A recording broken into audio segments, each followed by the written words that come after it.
नमस्कार विद्यार्थी मित्रांनो. आज आपण या व्हिडिओमध्ये संपूर्ण महाराष्ट्र भूगोल स्पेशल प्रश्नसंच पाहणार आहोत. या व्हिडिओमध्ये मुख्यतः एम-पी-एस-सीमध्ये विचारण्यात आलेले जे काही महत्त्वाचे प्रश्न होते महाराष्ट्राच्या भूगोलावर आधारित, त्यातील आपण महत्त्वाचे 25 प्रश्न घेतलेले आहेत. मित्रांनो, हे जे प्रश्न असणार आहेत आपल्याला येणाऱ्या सर्व स्पर्धा परीक्षेसाठी महत्त्वाचे ठरणारे प्रश्न आहेत आणि हे सर्वचे सर्व प्रश्न खूप इम्पॉर्टंट आहेत. त्यामुळे आपल्याला या व्हिडिओची PDF सुद्धा मी दिलेली आहे. पहा, PDF डाउनलोड करण्यासाठी आपलं टेलिग्राम चॅनल आहे मराठी नोकरी या नावानं. त्याची लिंक मी तुम्हाला डिस्क्रिप्शनमध्ये दिलेली आहे. आणि मित्रांनो, चॅनलवरती जर नवीन असाल तर लगेच आपल्या मराठी नोकरी यूट्यूब चॅनलला सबस्क्राईब करून ठेवा, म्हणजे आपल्याला दररोज अशाच पद्धतीचे व्हिडिओज पाहायला मिळतील. चला तर व्हिडिओला सुरुवात करूया. तर पहा, आपला प्रश्न पहिला आहे, महाराष्ट्र पठारावरील सर्वात मोठे नदी खोरे खालीलपैकी कोणते आहे? मित्रांनो, प्रश्नाचं जर उत्तर येत असेल तर 3 ते 5 सेकंदामध्ये आपण प्रत्येक प्रश्नाचं उत्तर हे कमेंट करून देत राहा, म्हणजे आपलं रिव्हिजन देखील होऊन जाईल. कारण या व्हिडिओमध्ये जे आपण 25 प्रश्न घेतलेले आहेत ते सर्वच्या सर्व प्रश्न आपल्याला एम-पी-एस-सीच्या प्रिव्हियस इयर क्वेश्चन पेपरमधील आपण घेतलेले आहेत आणि सर्वचे सर्व प्रश्न हे महाराष्ट्राच्या भूगोलावरती आधारित आहेत. मित्रांनो, हे जे प्रश्न आहेत हे आपल्याला सरळ सेवेसाठी सुद्धा खूप महत्त्वाचे ठरणारे प्रश्न आहेत. तर आपलं या प्रश्नाचं योग्य उत्तर काय असणार आहे? पर्याय क्रमांक बी. तर गोदावरी खोरे हे जे आहे हे आपल्या महाराष्ट्र पठारावरील सर्वात मोठं नदीखोरं आहे. पर्याय क्रमांक बी आपलं या प्रश्नाचं उत्तर असेल. यानंतरचा प्रश्न आहे, खालीलपैकी कोणत्या जिल्ह्याची निर्मिती 1 मे 1999 रोजी झालेली आहे? लक्षात ठेवायचं मित्रांनो, ज्यावेळी महाराष्ट्र आपला तयार झाला, कधी 1 मे 1960 या दिवशी महाराष्ट्र राज्याची स्थापना झालेली आहे. तर त्यावेळी महाराष्ट्रामध्ये 26 जिल्हे होते आणि 2026चा जर काळ पाहता तर सध्या महाराष्ट्रामध्ये 36 जिल्हे आहेत. म्हणजे जे वरचे 10 जिल्हे आहेत तर ह्या 10 जिल्ह्यांचं विभाजन सुद्धा झालेलं आहे आणि त्या विभाजनातून हे 10 जिल्हे तयार झालेले आहेत. तर त्यापैकी लक्षात ठेवायचं आहे, तर हिंगोली हा जो जिल्हा आहे हा पर्याय क्रमांक 3 लक्षात ठेवा. हिंगोलीची स्थापना जी आहे, निर्मिती ही 1 मे 1999 या दिवशी झालेली आहे. आणि आपण जेवढे काही महत्त्वाचे जिल्हे आहेत आणि ते जिल्हे कोणत्या दिवशी निर्माण झाले तर त्यावरती सुद्धा आपण एक व्हिडिओ घेतलेला आहे. त्या व्हिडिओची लिंक मी तुम्हाला डिस्क्रिप्शनमध्ये दिलेली आहे. या प्रश्नाचं उत्तर काय असणार आहे? ऑप्शन क्रमांक सी. तर हिंगोलीची स्थापना ही 1 मे 1999 झालेली आहे. यानंतरचा प्रश्न आहे पहा, पश्चिम घाटातील महत्त्वाची खिंड कोणती जी कोकण आणि देश यांना जोडण्याचं काम करते? आपल्याला सर्वात सोपा आहे, खिंड म्हणजे काय तर एक घाट विचारलेला आहे. असा कोणता घाट आहे जो कोकण आणि देश यांना जोडण्याचं काम करतो? लक्षात ठेवायचं मित्रांनो, एम-पी-एस-सीमध्ये देश हा शब्द खूप ठिकाणी वापरण्यात आला होता. तर या प्रश्नाचं योग्य उत्तर आहे पहा, ऑप्शन क्रमांक डी. तर बोरघाट जो आहे तर हा एक असा महत्त्वाचा घाट आहे जो पश्चिम घाटामध्ये आहे. तर तो कोकण आणि देश यांना जोडण्याचं काम करतो. बोरघाटावरती आपण एक शॉर्ट व्हिडिओ घेतलेला आहे. त्या व्हिडिओची लिंक सुद्धा मी तुम्हाला डिस्क्रिप्शनमध्ये दिलेली आहे. पर्याय क्रमांक 4 आपलं या प्रश्नाचं उत्तर होईल. प्रश्न क्रमांक 4 आहे, बालाघाट पठाराच्या उत्तरेस व दक्षिणेस अनुक्रमे कोणत्या नद्यांची खोरी आहेत? महत्त्वाचा प्रश्न आहे हा देखील. या ठिकाणी आपण जास्त फोकस हे नदी प्रणालीवर सुद्धा केलेला आहे, कारण हे प्रश्न थोडेसे महत्त्वाचे आहेत महाराष्ट्राच्या दृष्टिकोनातून. बालाघाट पठाराच्या उत्तरेला आणि दक्षिणेला अनुक्रमे कोणत्या नद्यांची खोरी आहेत? असा आपल्याला सर्वात सोपा प्रश्न विचारलेला आहे. हा 2016ला प्री एक्झाममध्ये विचारण्यात आला होता. आणि या प्रश्नाचं योग्य उत्तर आहे गोदावरी आणि भीमा नदी या ज्या आहेत तर या नद्यांची खोरे आहेत. उत्तरेला कोणता आहे? तर उत्तरेला आहे पहा गोदावरी आणि दक्षिणेला कोणती आहे? तर दक्षिणेला आहे पहा भीमा नद्यांची खोरे. पर्याय क्रमांक 1 आपलं या प्रश्नाचं उत्तर होईल. प्रश्न क्रमांक 5 आहे, खालीलपैकी कोणता बहुउद्देशीय जलसिंचन प्रकल्प महाराष्ट्रातील सर्वात मोठा जलसिंचन प्रकल्प आहे? यावरती प्रश्न खूप महत्त्वाचा आहे आणि कन्फ्युजन सुद्धा करणारा प्रश्न आहे. जवळपास 30% विद्यार्थी उत्तर देत आहेत कोयना प्रकल्प, 70% विद्यार्थी उत्तर देत आहेत जायकवाडी प्रकल्प. आणि या प्रश्नाचं योग्य उत्तर असणार आहे पहा, ऑप्शन क्रमांक 4. तर जायकवाडी प्रकल्प जो आहे तर हा आपल्या महाराष्ट्रातील बहुउद्देशीय जलसिंचन प्रकल्प आहे, जो महाराष्ट्रामधील सर्वात मोठा जलसिंचन प्रकल्प आहे. पर्याय क्रमांक 4 आपलं या प्रश्नाचं उत्तर होईल. यानंतरचा प्रश्न आहे, सह्याद्री पर्वताची महाराष्ट्रातील लांबी किती किलोमीटर एवढी आहे? हा प्रश्न आपल्याला 2012च्या एम-पी-एस-सीमध्ये विचारला होता आणि 2018मध्ये हा आपल्याला पोलीस भरतीमध्ये सुद्धा विचारण्यात आलेला होता. मित्रांनो, महाराष्ट्राचा भूगोल, भारताचा भूगोल आणि जगाचा भूगोल हे जे आहेत ना, हे तीनही घटक खूप महत्त्वाचे आहेत. यावरती आपल्याला प्रत्येक परीक्षेला नाही म्हटलं तरी 3 ते 4 प्रश्न हे नेहमी विचारले जातात. सह्याद्री पर्वताची महाराष्ट्रातील लांबी किती किलोमीटर एवढी आहे? तर या प्रश्नाचं योग्य उत्तर होईल पर्याय क्रमांक बी. तर 440 किलोमीटर इतकी महाराष्ट्रातील लांबी आहे पहा सह्याद्री पर्वताची. पर्याय क्रमांक बी आपलं या प्रश्नाचं योग्य उत्तर होईल. यानंतरचा प्रश्न आहे महाराष्ट्र राज्यात डॅश या जिल्ह्यामध्ये अरण्याची टक्केवारी सर्वात जास्त आहे. अरण्याची म्हणजे काय, तर आपल्याला कधी कधी वनांची असा देखील प्रश्न विचारला जातो. कारण MPSCमध्ये कधी कधी मराठीतील थोडेसे स्ट्रॉंग शब्द वापरले जातात, त्यामुळे थोडंसं सरळ सेवेसाठी हे अवघड होऊन जातं. महाराष्ट्र राज्यात कोणत्या जिल्ह्यामध्ये वनांची टक्केवारी ही सर्वात जास्त आहे. आणि मित्रांनो, हा प्रश्न आपल्याला 2015मध्ये सुद्धा विचारण्यात आला होता आणि वनरक्षक भरती 2019 आणि वनरक्षक भरती 2023 या दोन्ही वर्षी या प्रश्नाचा उल्लेख करण्यात आला होता. तर या प्रश्नाचं योग्य उत्तर आहे पर्याय क्रमांक ए. तर गडचिरोली या जिल्ह्यामध्ये सर्वात जास्त अरण्याची टक्केवारी आहे, म्हणजेच वनांची टक्केवारी आहे. आणि ज्यावेळी आपण गडचिरोली विशेष प्रश्न घेतले होते त्यामध्ये सुद्धा हा प्रश्न विचारण्यात आला होता. यानंतरचा प्रश्न आहे पहा, महाराष्ट्रातील कोणत्या भागात बेसॉल्ट खडकाची जाडी ही सर्वात जास्त आहे. बेसॉल्ट खडकाची जाडी आपल्या महाराष्ट्रातील कोणत्या भागामध्ये सर्वात अधिक आहे. तर या प्रश्नाचं योग्य उत्तर असणार आहे ऑप्शन क्रमांक बी. तर पश्चिमेकडील जो भाग आहे महाराष्ट्राचा त्या भागामध्ये बेसॉल्ट खडकाची जी जाडी आहे ही जास्त प्रमाणात आहे. पर्याय क्रमांक बी आपलं या प्रश्नाचं योग्य उत्तर होईल. यानंतरचा प्रश्न आहे पहा, महाराष्ट्रातील खालीलपैकी कोणती नदी खचदरीतून म्हणजे त्याला रिफ्ट व्हॅली असं म्हटलं जातं तर ती वाहण्याचं काम करते. महत्त्वाचा प्रश्न आहे, आत्तापर्यंत आपल्याला 3 वेळा परीक्षेमध्ये विचारण्यात आलेला आहे MPSC सोडता. महाराष्ट्रातील अशी कोणती नदी आहे जी खचदरीतून वाहते. आणि या प्रश्नाचं योग्य उत्तर आहे पर्याय क्रमांक 4. तर तापी नदी. लक्षात ठेवा, तापी नदी जी आहे ही खचदरीतून वाहते, म्हणजे त्याला रिफ्ट व्हॅली असं म्हटलं जातं. पर्याय क्रमांक डी आपलं या प्रश्नाचं योग्य उत्तर आहे.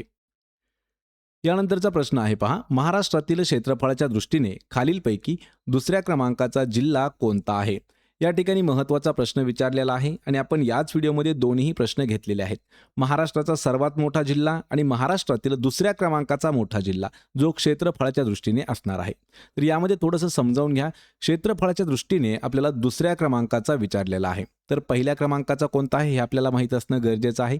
तर पहिल्या क्रमांकाचा आहे अहिल्यानगर आणि दुसऱ्या क्रमांकाचा जो जिल्हा आहे तो आहे पुणे. पर्याय क्रमांक बी आपलं या प्रश्नाचं योग्य उत्तर होणार आहे. क्षेत्रफळाच्या दृष्टीने पुणे जो आहे हा दुसऱ्या क्रमांकाचा आहे. लक्षात ठेवा, दुसरा क्रमांक कोणाचा आहे, पुणे आहे आणि अहिल्यानगर जो आहे तो पहिल्या क्रमांकावरती असणार आहे. पर्याय 2 आपलं उत्तर होईल. यानंतरचा प्रश्न आहे, भारतातील खालीलपैकी कोणती लेणी सर्वात प्राचीन लेणी म्हणून ओळखले जाते. लक्षात ठेवा, आपल्याला महाराष्ट्रातील विचारलं नाही, आपल्याला भारतातील विचारलेलं आहे आणि महाराष्ट्रातील सुद्धा तीच असणार आहे. लक्षात ठेवायचंय. तर भारतातील सर्वात प्राचीन लेणी ही जी आहे तर ही पितळखोरा लेणी आहे. या प्रश्नाचं उत्तर काय असणार आहे, ऑप्शन क्रमांक 4 पितळखोरा लेणी. तर या ठिकाणी तुमच्यासाठी एक प्रश्न विचारतो मित्रांनो, जी पितळखोरा लेणी आहे तर ही कोणत्या जिल्ह्यामध्ये स्थित आहे. या प्रश्नाचं उत्तर मला आपण कमेंट करून द्यायचं आहे. पर्याय क्रमांक डी आपलं या प्रश्नाचं उत्तर होईल. यानंतरचा प्रश्न आहे, खालीलपैकी कोणता गरम पाण्याचा झरा रत्नागिरी या जिल्ह्यामध्ये येत नाही. लक्षात ठेवा, रत्नागिरी जिल्ह्यामध्ये नसणारा गरम पाण्याचा झरा कोणता आहे. आणि हा प्रश्न पाहिल्याच आपल्याला लक्षात येईल की हा प्रश्न पोलीस भरतीमध्ये जवळपास आपल्याला 5 वेळापेक्षा जास्त विचारण्यात आला होता आणि 2018ला MPSCच्या प्री एक्झाममध्ये सुद्धा हा प्रश्न विचारण्यात आला होता. तर या प्रश्नाचं योग्य उत्तर आहे ऑप्शन क्रमांक सी. तर वज्रेश्वरी जो आहे हा गरम पाण्याचा झरा ठाणे या जिल्ह्यामध्ये येतो. यामध्ये आसवली, उन्हेरे आणि राजवाडी जे आहेत हे रत्नागिरी या जिल्ह्यामध्ये येतात. लक्षात ठेवा, वज्रेश्वरी ठाण्यामध्ये येतो. पर्याय क्रमांक सी आपलं या प्रश्नाचं उत्तर होईल. यानंतरचा प्रश्न आहे, खालीलपैकी सर्वात मोठा जलविद्युत प्रकल्प खालीलपैकी कोणता आहे. पहा, आपल्याला काय विचारलंय, सर्वात मोठा जलविद्युत प्रकल्प. आणि मित्रांनो, या प्रश्नाचं उत्तर असणार आहे ऑप्शन क्रमांक बी. तर कोयना जो आहे हा सर्वात मोठा जलविद्युत प्रकल्प आहे दिलेल्यापैकी. पर्याय क्रमांक बी आपलं या प्रश्नाचं उत्तर होईल. यानंतरचा प्रश्न आहे पहा, खालीलपैकी कोणत्या जिल्ह्यामध्ये क्रोमाइट धातू प्रामुख्याने आढळून येतो.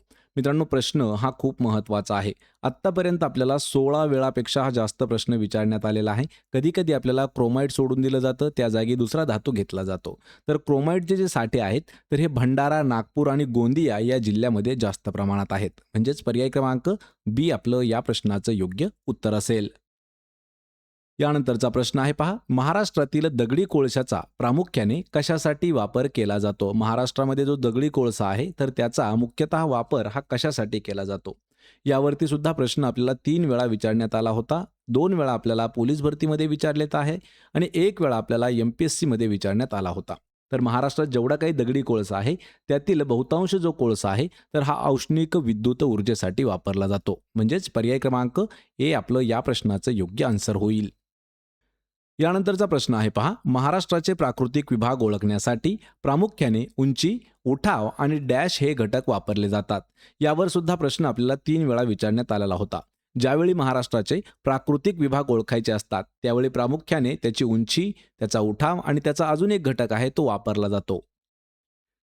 तर या प्रश्नाचं योग्य उत्तर होईल पर्याय क्रमांक डी, तर उताराची दिशा. कोणते 3 घटक आहेत? पहिला लक्षात ठेवा, पहिला घटक आहे उंची, दुसरा घटक कोणता आहे? दुसरा घटक आहे उठाव आणि तिसरा घटक कोणता आहे? तर तिसरा घटक आहे उताराची दिशा. हे 3 घटक वापरले जातात महाराष्ट्राचे प्राकृतिक विभाग ओळखण्यासाठी. ऑप्शन क्रमांक डी आपलं या प्रश्नाचं उत्तर होईल. यानंतरचा प्रश्न आहे, खालीलपैकी कोणत्या नद्यांपासून जास्त जलविद्युत निर्मिती होते? अशा कोणत्या नद्या आहेत त्यापासून सर्वात जास्त जलविद्युत निर्मिती केली जाते? तर या प्रश्नाचं अचूक उत्तर होईल पर्याय क्रमांक बी, तर दक्षिणेतील पूर्ववाहिनी ज्या नद्या आहेत तर या नद्यांपासून जास्त प्रमाणामध्ये जलविद्युत निर्मिती करण्याचं काम केलं जातं. पर्याय क्रमांक बी आपलं या प्रश्नाचं उत्तर होणार आहे. यानंतरचा प्रश्न आहे पहा, डॅश हे पश्चिम महाराष्ट्रातील एकमेव राष्ट्रीय उद्यान आहे. मित्रांनो, हा प्रश्न आपल्याला MPSC मध्येच विचारला होता, पण या ठिकाणी ऑप्शन जे आहे ते चुकीचं दिलं होतं, म्हणून हा प्रश्न आपण रिक्रिएट केलेला आहे. पश्चिम महाराष्ट्रातील एकमेव राष्ट्रीय उद्यान कोणतं आहे? आणि आपल्याला या प्रश्नाचं योग्य उत्तर असणार आहे ऑप्शन क्रमांक डी, तर चांदोली जे आहे हे पश्चिम महाराष्ट्रातील एकमेव राष्ट्रीय उद्यान आहे. ऑप्शन डी आपलं या प्रश्नाचं योग्य आन्सर होईल. यानंतरचा प्रश्न आहे पहा, धवल क्रांती त्याला व्हाईट रिव्होल्यूशन असं म्हटलं जातं. तर हा शब्दप्रयोग खालीलपैकी कशाशी संबंधित आहे? म्हणजे सरळ सरळ विचारला आहे की आपल्याला धवल क्रांती हा शब्द कशाशी निगडित आहे. तर हा येतो पहा, धवल म्हणजे काय? तर व्हाईट. व्हाईट म्हणजे काय? तर पांढरा. आणि पांढरा म्हटल्याच्या नंतर लगेच आपल्याला कळून येईल की ही धवल क्रांती जी आहे ही दूध उत्पादनाशी संबंधित होती, दुग्धोत्पादन. म्हणजेच पर्याय क्रमांक बी आपलं या प्रश्नाचं उत्तर होईल. प्रश्न क्रमांक 20 आहे, महाराष्ट्राचे पठार मुख्यतः करून खालीलपैकी कोणत्या खडकांपासून निर्माण झालेले आहे? महाराष्ट्राचं पठार मुख्यतः करून कोणत्या खडकांपासून तयार झालेलं आहे? यावरती प्रश्न आपल्याला 16 वेळापेक्षा जास्त विचारण्यात आलेला आहे पहा परीक्षेला, त्यामुळे हा प्रश्न थोडासा इम्पॉर्टंट आहे. या प्रश्नाचं अचूक उत्तर असणार आहे ऑप्शन क्रमांक सी, तर बेसॉल्ट या खडकापासून तयार झालेला आहे पहा महाराष्ट्राचा पठार. पर्याय क्रमांक सी आपलं या प्रश्नाचं उत्तर आहे. प्रश्न क्रमांक 21 आहे, महाराष्ट्रात खालीलपैकी कोणत्या प्रदेशात सर्वात अधिक जैवविविधता आढळून येते? हा सुद्धा प्रश्न आपण यापूर्वी घेतलेला होता मित्रांनो, पण हा प्रश्न आपण परत एक वेळा घेत आहोत कारण हा MPSC मध्ये विचारण्यात आलेला आहे. महाराष्ट्रात खालीलपैकी कोणत्या प्रदेशामध्ये सर्वात अधिक जैविक विविधता आढळते? तर या प्रश्नाचं योग्य उत्तर असणार आहे ऑप्शन क्रमांक सी, तर पश्चिम घाट जे आहे हे आपलं योग्य उत्तर होणार आहे. पर्याय क्रमांक सी. यानंतरचा प्रश्न आहे पहा, महाराष्ट्रातील खालीलपैकी कोणता जिल्हा क्षेत्रफळाच्या दृष्टीने सर्वात मोठा आहे? मुद्दाम आपण हा प्रश्न घेतलेला आहे मित्रांनो, सर्वात बेसिक असणारा प्रश्न आहे, त्यामुळे लक्ष देऊन पहा कारण प्रत्येक प्रश्न जो आहे हा खूप महत्त्वाचा आहे. आपल्याला पाठीमागच्या प्रश्नामध्ये विचारलं होतं की महाराष्ट्रातील असा कोणता जिल्हा आहे जो क्षेत्रफळाच्या दृष्टीने दुसऱ्या क्रमांकाचा मोठा जिल्हा आहे. या ठिकाणी आपण प्रश्न घेतलेला काय आहे की महाराष्ट्रातील असा कोणता जिल्हा आहे जो क्षेत्रफळाच्या दृष्टीने पहिल्या क्रमांकाचा म्हणजेच काय तर मोठ्या क्रमांकाचा जिल्हा. तर प्रश्न असा आहे की क्षेत्रफळाच्या दृष्टीने सर्वात मोठा जिल्हा खालीलपैकी कोणता आहे? तर या प्रश्नाचं योग्य उत्तर होईल पर्याय क्रमांक 1, तर अहिल्यानगर जो आहे हा क्षेत्रफळाच्या दृष्टीने सर्वात मोठा असणारा जिल्हा आहे. दुसऱ्या क्रमांकावरती आहे पहा पुणे, जो प्रश्न आपण पाठीमागेच घेतलेला आहे. ऑप्शन क्रमांक 1 आन्सर होईल. यानंतरचा प्रश्न आहे, खालीलपैकी कोणती नदी गोदावरीच्या उजव्या बाजूची उपनदी आहे? हा देखील प्रश्न आपल्याला 3 वेळा परीक्षेमध्ये विचारण्यात आलेला आहे. कोणती नदी आहे जी गोदावरीच्या उजव्या बाजूची उपनदी आहे? या प्रश्नाचं योग्य उत्तर होईल पर्याय क्रमांक 1, तर मांजरा नदी जी आहे ही गोदावरी नदीच्या उजव्या साईडची उपनदी आहे. पर्याय 1 आपलं उत्तर होईल. यानंतरचा प्रश्न आहे पहा, तोरणमाळ हे थंड हवेचे ठिकाण खालीलपैकी कोणत्या जिल्ह्यामध्ये स्थित आहे?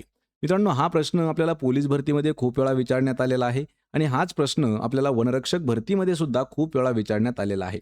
त्यामुळे प्रश्न हा थोडासा इम्पॉर्टंट आहे, लक्ष देऊन विचार करून उत्तर देत राहा. तोरणमाळ हे थंड हवेचं ठिकाण कोणत्या जिल्ह्यामध्ये स्थित आहे? ज्यावेळी आपण या जिल्ह्यावरती स्पेशल व्हिडिओ घेतो त्या ठिकाणी ह्या जिल्ह्याचा उल्लेखसुद्धा आपण खूप वेळा केलेला आहे. तर या प्रश्नाचं योग्य उत्तर असणार आहे पर्याय क्रमांक सी. तर नंदुरबार हा जो जिल्हा आहे, तर नंदुरबार या जिल्ह्यामध्ये येतं पहा तोरणमाळ हे थंड हवेचं ठिकाण. पर्याय क्रमांक सी आपलं या प्रश्नाचं उत्तर होईल. यानंतरचा प्रश्न आहे, महाराष्ट्र शासनाने गोदावरी मराठवाडा पाटबंधारे विकास महामंडळ याची स्थापना ही कोणत्या वर्षी केलेली आहे? आत्तापर्यंत आपल्याला 2 वेळा प्रश्न विचारण्यात आला होता, त्यामुळे आपण हा प्रश्न मुद्दाम घेतलेला आहे. गोदावरी मराठवाडा पाटबंधारे विकास महामंडळ याची स्थापना जी आहे ही 1998 या वर्षी करण्यात आली होती. पर्याय क्रमांक सी आपलं या प्रश्नाचं योग्य उत्तर होईल. तर मित्रांनो, हे होते महत्त्वाचे 25 प्रश्न. आपल्याला या 25 पैकी किती प्रश्नाची उत्तरं देता आली हे मला कमेंट करून नक्की सांगा. व्हिडिओ जर आवडत असतील तर व्हिडिओला लाईक करा, मित्रांमध्ये व्हिडिओ शेअर करा आणि आपल्या मराठी नोकरी यूट्यूब चॅनलला सबस्क्राईब करून ठेवा. अशाच पद्धतीची एक व्हिडिओ सिरीज आपण सुरू केली आहे, जी महाराष्ट्राच्या भूगोलावरती जवळपास 500 प्रश्न घेणार आहोत. तर त्या सर्व प्रश्नांच्या PDF जर आपल्याला मिळवायचे असतील तर आपलं टेलिग्राम चॅनल आहे मराठी नोकरी या नावानं, त्याला सुद्धा जाऊन जॉईन करा. त्याचीही लिंक मी तुम्हाला डिस्क्रिप्शनमध्ये दिलेली आहे. आपण भेटूया पुढच्या एका अशाच नवीन व्हिडिओमध्ये. तोपर्यंत जय हिंद, जय महाराष्ट्र.